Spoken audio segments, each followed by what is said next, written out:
Introduction to users. In this video, we are going to see about introduction to users. A Unix system serves many users. Users are an abstraction that denotes a logical entity for assignment of ownership and operation privileges over the system. A user may correspond to a real-world person but also a type of system operation. So, in my system, I have user Nick that corresponds to me, but I also have user www which corresponds to the privileges necessary to operate the local web server.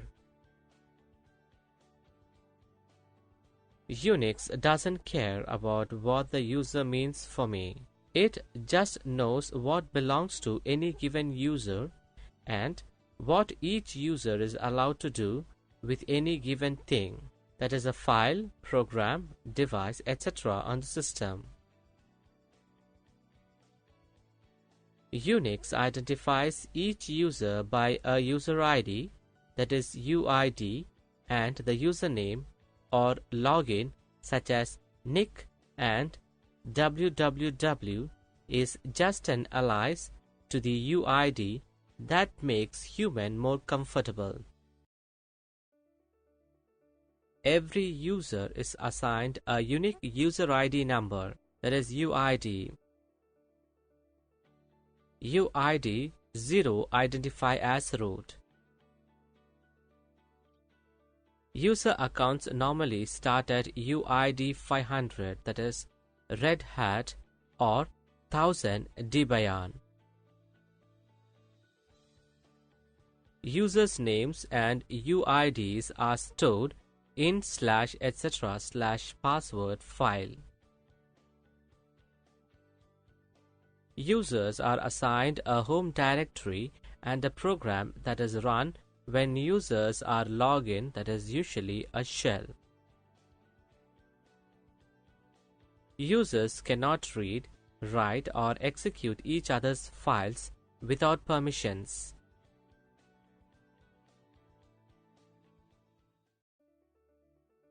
Groups. In this video, we are going to see about groups. Users can be organized in groups. A user may belong to one or more groups of users. The concept of groups serves the purpose of assigning sets of privileges for a given resource and sharing them among many users that need to have them. Perhaps because they are all members of a project working team, and they all need access to some common project files.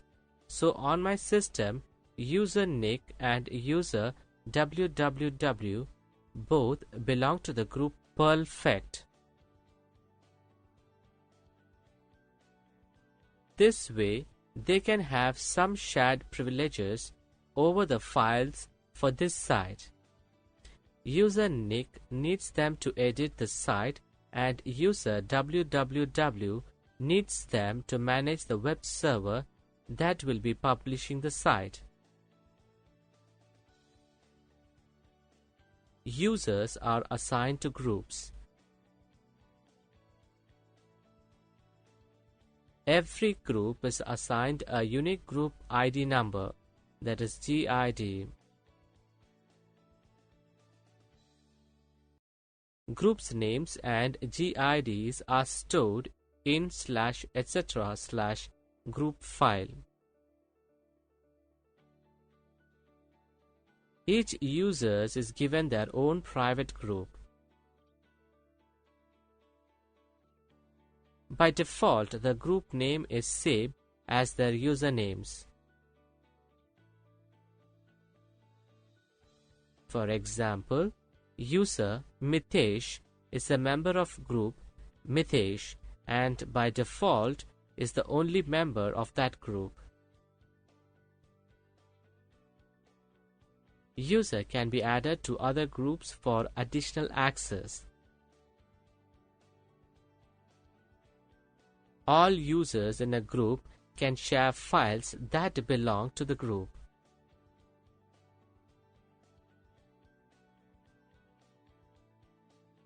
Primary and secondary group.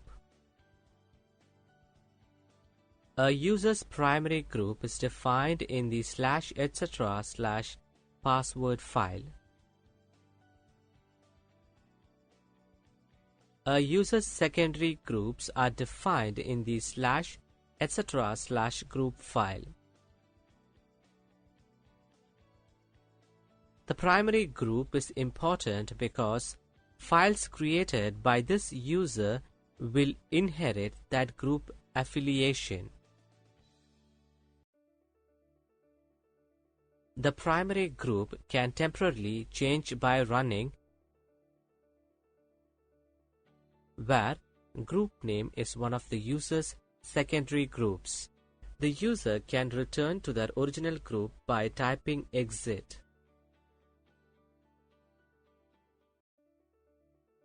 Linux file security.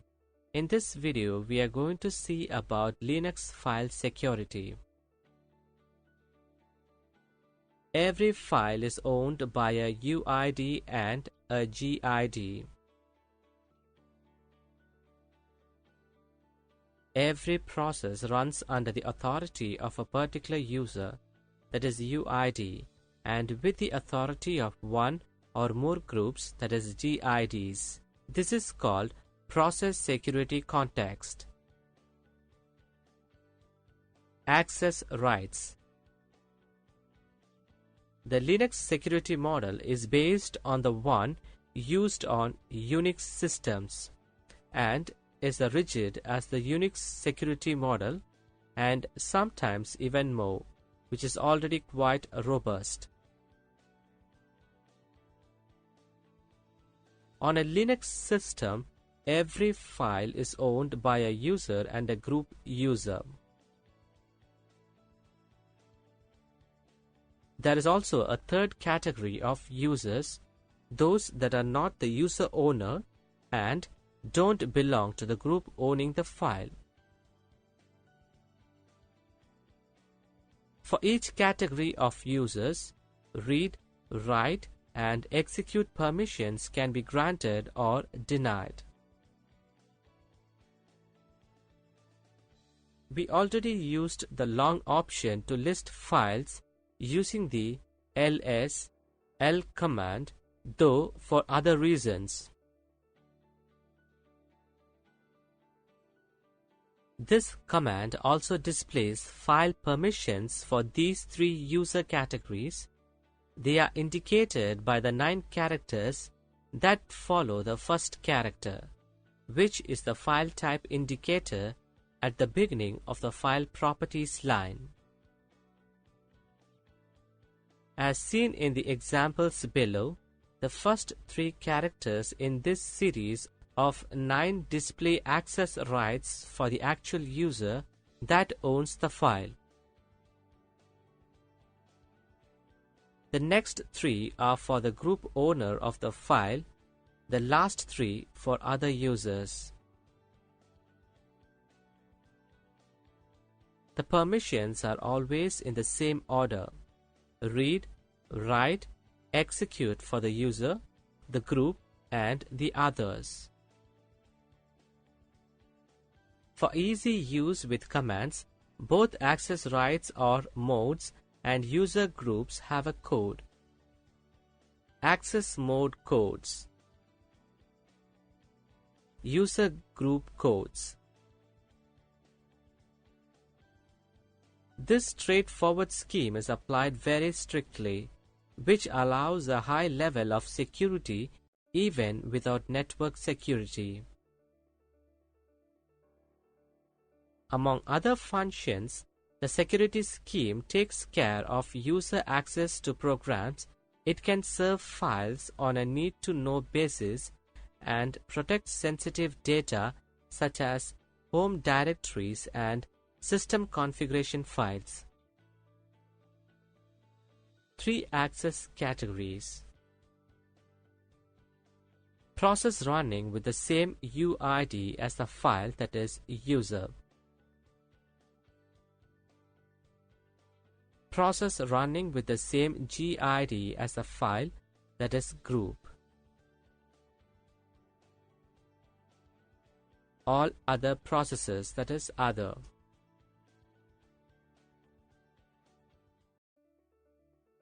Permission precedence. In this video, we are going to see about permission precedence.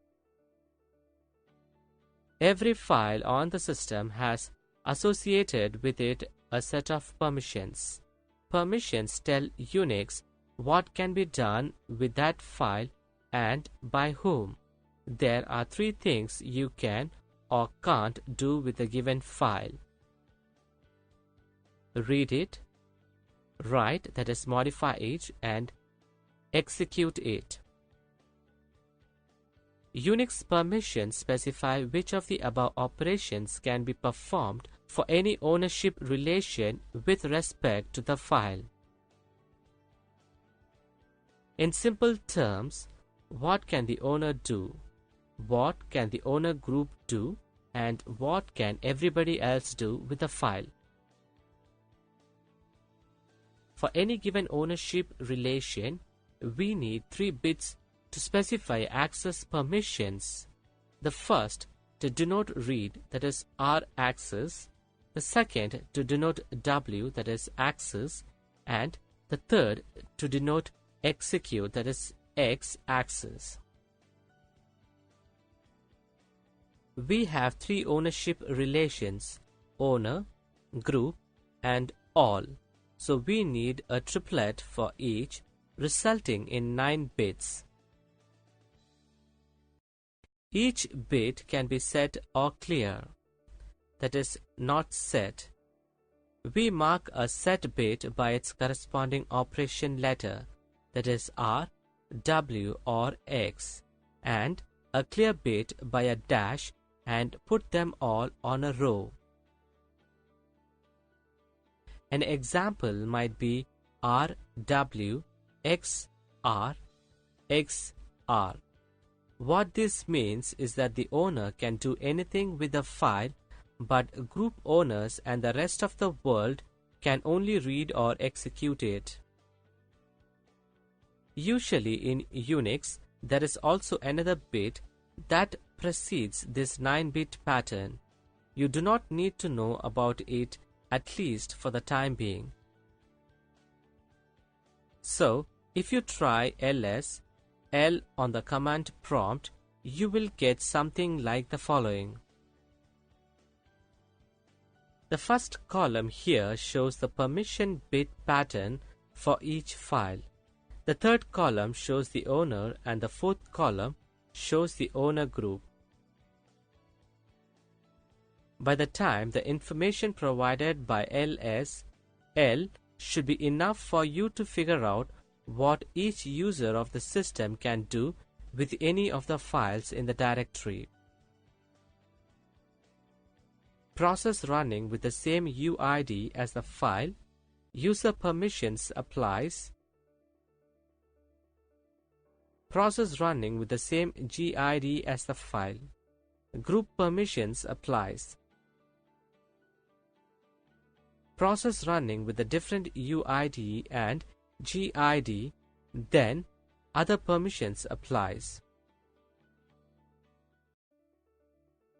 Permission types. In this video, we are going to see about permission types. Each file or directory has 3 basic permission types. Read, that is, read permission refers to a user's capability to read the contents of the file. Write. The write permissions refer to a user's capability to write or modify a file or directory. Execute. The execute permission affects the user's capability to execute a file or view the contents of a directory. Viewing the permissions. You can view the permissions by checking the file or directory permissions in your favorite GUI file manager, or by reviewing the output of the /ls/l/ command while in the terminal and while working in the directory which contains the file or folder. The permission in the command line is displayed as rwx rwx rwx1. 4 symbols are used when displaying permissions. R permission to read a file or list a directory's contents. W permission to write to a file or create and remove files from a directory. X permission to execute a program or change into a directory and do a long listing of the directory. No permission, that is in place of the R, W or X. File permissions. Linux uses the same permissions scheme as Unix. Each file and directory on your system is assigned access rights for the owner of the file, the members of a group of related users, and everybody else. Rights can be assigned to read a file, to write a file, and to execute a file, that is, run the file as a program. Symbols used for no permission are permission to read the file content, W permission to write to the file, X permission to execute a program. We see how the first portion of the listing is interpreted. It consists of a character indicating the file type, followed by 3 sets of 3 characters that convey the reading, writing, and execution permission for the owner, group, and everybody else. Directory permissions. The chmod command can also be used to control the access permissions for directories. In most ways, the permission scheme for directories works the same way as they do with the files. However, the execution permission is used in a different way. It provides control for access to file listing and other things. Here are some useful settings for directories. Symbols used for no permission are list the directory contents, W creates or remove files from a directory, X change into a directory and do a long listing of the directory. Examining and interpreting permission. In this video, we are going to see about examining and interpreting permission. File and directory permissions may be viewed once, that is one command.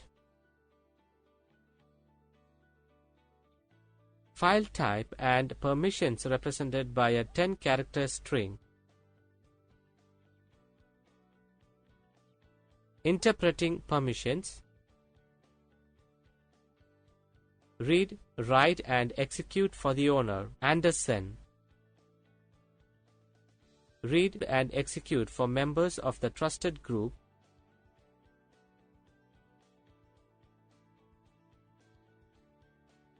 no access for all others. The penguin can be read, write, and executed by Fred, but only read by Mary. The red hat can be read and write by Mary, but only read by Fred. The tuxedo can be read and write by both Mary and Fred.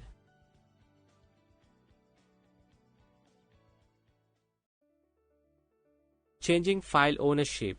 In this video, we are going to see about changing file ownership. Every file and directory in Linux has an owner and a group associated with it. The need commonly arises where the user or group ownership for files or directories needs to be changed. For example, if user the Sally in the group finance is responsible for a number of files and Sally gets transferred to the purchasing group, the ownership of the files might need to be changed to Marge, because Marge is the user who is taking Sally's place in finance. The chown command is used to change file or directory ownership. As another example, if a number of files that are currently accessed by the test group are ready for production and need to be changed to the prod group, the chgrp command can be used to give access to the prod group. Actually, the chown command can be used to change both user and group ownership, while the chgrp command can only be used to change group ownership. Now, we will look at some examples of how to use the chown and chgrp commands. We will start with the chgrp command, then look at chown, and finally see how chown can be used to do the work of both. Ownership. Only root can change the file's owner. Ownership is changed with chown command. Command chown, that is ption, owner, group, file. Example: the following command would grant ownership of the file Foodles to Nitesh. The following command would grant ownership of food.ir and all the files and subdirectories within it to Mitesh. Group ownership. Only root or the owner can change the file's group. Note: root can grant ownership to any group, while non-root users can grant ownership only to groups they belong to. Group ownership is changed with the chgrp command. Example: the following command would grant group ownership of the file foo file to Mitesh.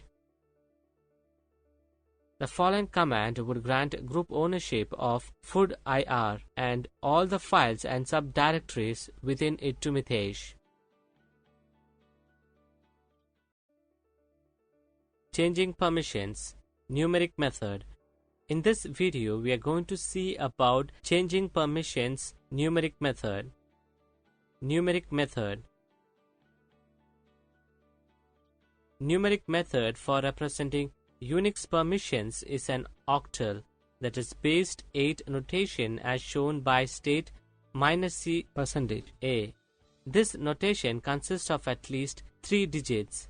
Each of the 3 rightmost digits represents a different component of the permissions owner, group, and others.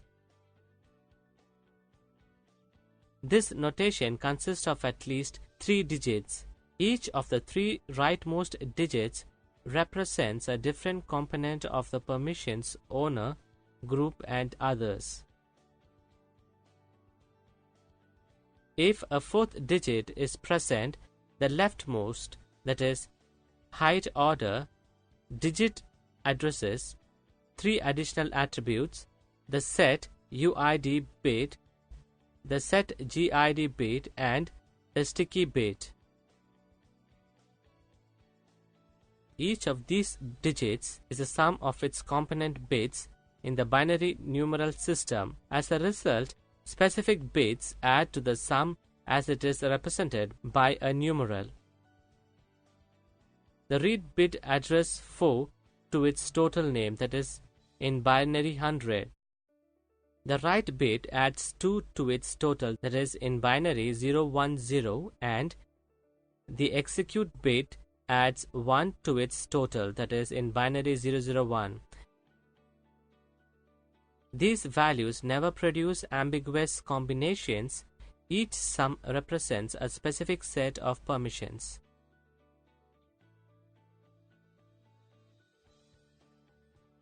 More technically, this is an octal representation of a bit field.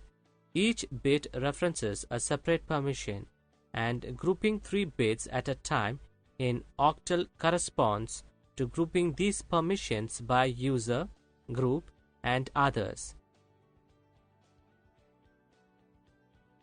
Uses a 3-digit mode number.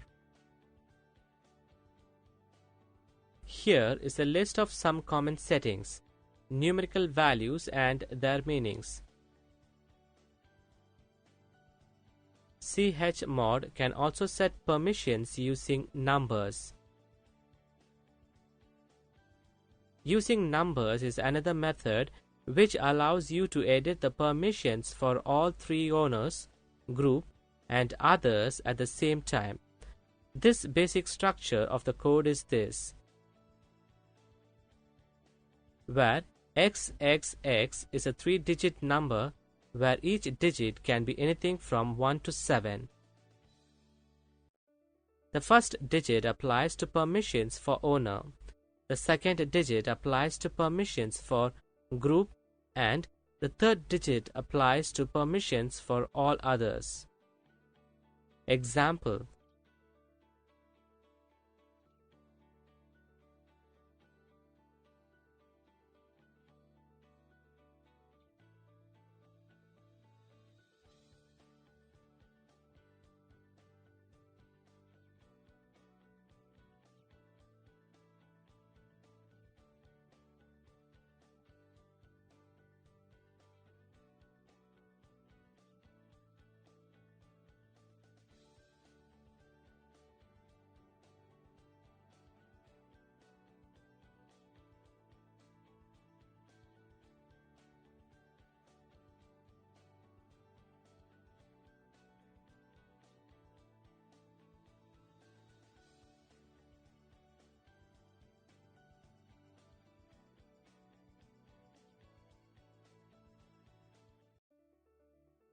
changing permissions, that is Nautilus. In this video, we are going to see about changing permissions, Nautilus. Nautilus. Changing the permissions using the Nautilus file manager on an Ubuntu 13.10 system. Let's say you need to allow everyone to gain read or write permissions to the folder test. To do this, within the Nautilus file manager, follow these steps. Open Nautilus. Navigate to the target file or folder. Right-click the file or folder. Select Properties.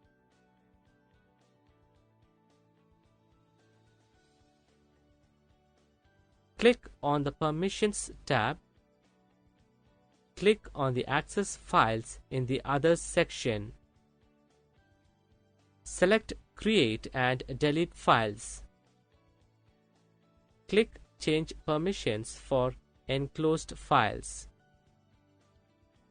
In the resulting window, select Read and Write under Files and Create and Delete Files under Folders, that is, show in the below figure. Click Change. Click Close.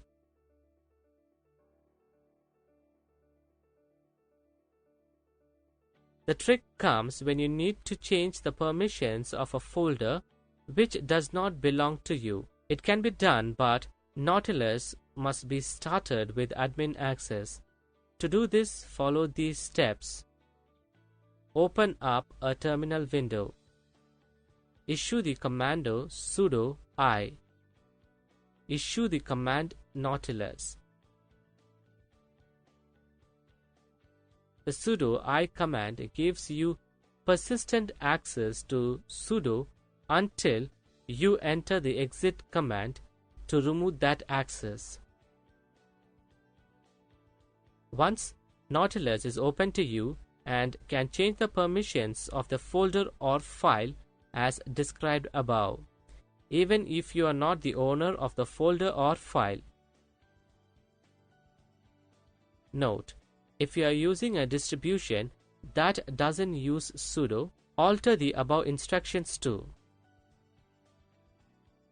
Open up a terminal window. Issue the command su. Type your root password and hit enter. Issue the command Nautilus. After you have completed the task, close the Nautilus window and then the terminal window.